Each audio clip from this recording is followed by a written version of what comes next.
मराठा आरक्षणाच्या मागणीसाठी मनोज जरांगे पाटील अंतरवाली सराट येथे पुन्हा उपोषणाला बसले असून त्यांचा आज उपोषणाचा 3रा दिवस आहे। आज त्यांना भेटण्यासाठी राजरत्न आंबेडकर पोहोचले असताना पाटलाशी त्यांनी सविस्तर चर्चा केली।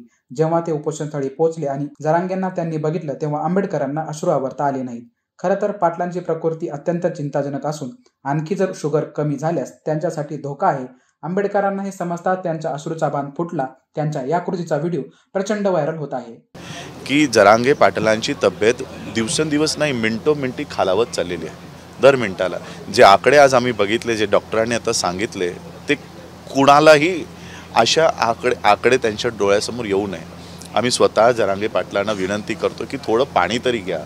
तुमचं आयुष्य, तुमचं जीवन आज खूप मोठं आहे। एक म्हण आहे मराठीमध्ये की लाख मरो पण लाखांचा पोशिंदा न मरो।